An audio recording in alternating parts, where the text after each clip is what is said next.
अनुवाद प्रकरण 24. घटस्फोटाविषयी नियम. एखाद्या पुरुषाने एखाद्या स्त्रीशी लग्न केल्यानंतर त्याला तिची वागणूक अनुचित वाटल्यामुळे ती त्याला आवडेनाशी झाली, तर त्याने सूटपत्र लिहून तिच्या हाती द्यावे आणि तिला घराबाहेर काढावे.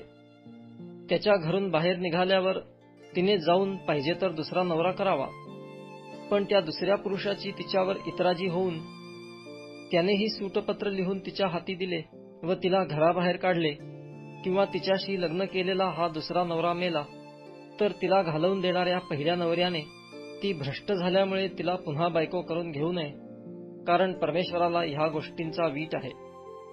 तुझा देव परमेश्वर जो देश तुला वतन म्हणून देत आहे, त्या देशाला पापदोष लागण्यास कारण होऊ नकोस. एखाद्या पुरुषाचे नुकतेच लग्न झाले असल्यास त्याने सैन्याबरोबर मोहिमेवर जाऊ नये अथवा काहीही कामगिरी त्याच्यावर टाकण्यात येऊ नये. त्याने वर्षभर घरीच राहावे आणि आपल्या बायकोला रंजवावे. निरनिराळे नियम. जाते किंवा जात्याची वरची तळी कोणी गहाण ठेवून घेऊ नये. असे करणे म्हणजे मनुष्याचे जीवितच गहाण ठेवून घेणे होय.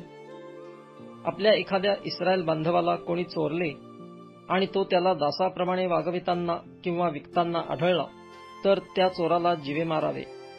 अशा प्रकारे तू आपल्यामधून असल्या दुष्टाईचे निर्मूलन करावे. महारोगाच्या व्याधी संबंधाने संभाळा. लेवीय याजक तुम्हाला जे शिकवितील ते अगदी काळजीपूर्वक पाळा. मी त्यांना आज्ञा केली आहे त्याप्रमाणे काळजीपूर्वक पाळा. तुम्ही मिस्र देशातून निघाल्यावर तुमचा देव परमेश्वर ह्याने वाटेत मिर्यामेचे काय केले ह्याचे स्मरण ठेवा. आपल्या शेजाऱ्याला तू कोणत्याही प्रकारचे कर्ज दिले तर त्याच्याबद्दल तारण आणण्यासाठी त्याच्या घरात शिरू नको. तू बाहेर उभे राहावे आणि ज्याला तू कर्ज दिले असेल त्याने त्याच्याबद्दलचे तारण तुझ्याकडे बाहेर आणावे.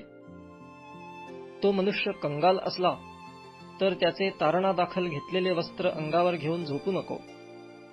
सूर्य मावळत आहे तोच त्याचे तारण त्याला अवश्य परत कर, म्हणजे तो आपले ते वस्त्र अंगावर घेऊन निजेल आणि तुझे अभिष्ट चिंतील, आणि तुझा देव परमेश्वर ह्याच्या दृष्टीने हे तुझे नीतिमत्व ठरेल.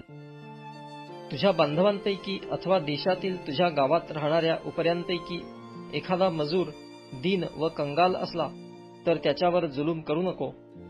त्याला ज्या दिवसाची मजुरी त्याच दिवशी दे, कारण तो गरीब असल्यामुळे त्याचे सारे लक्ष मजुरीकडे लागलेले असते.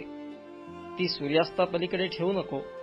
ठेवलीस तर तो तुझ्या विरुद्ध परमेश्वराकडे गाऱ्हाणे करील आणि तुला पाप लागेल.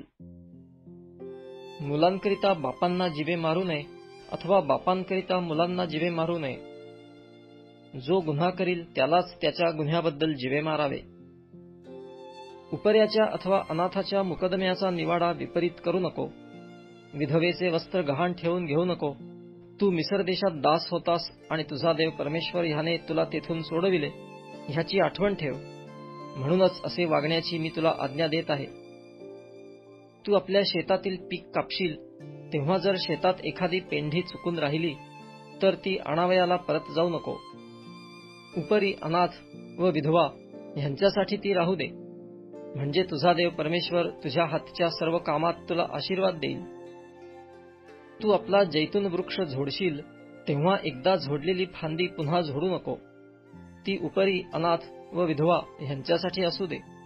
आपल्या द्राक्षमळ्यातली द्राक्षे खुडशील तेव्हा राहिलेली पुन्हा तोडू नको. ती उपरी अनाथ व विधवा ह्यांच्यासाठी असू दे. तू मिस्र देशात दास होतास ह्याची आठवण ठेव. म्हणूनच असे वागण्याची मी तुला आज्ञा करीत आहे.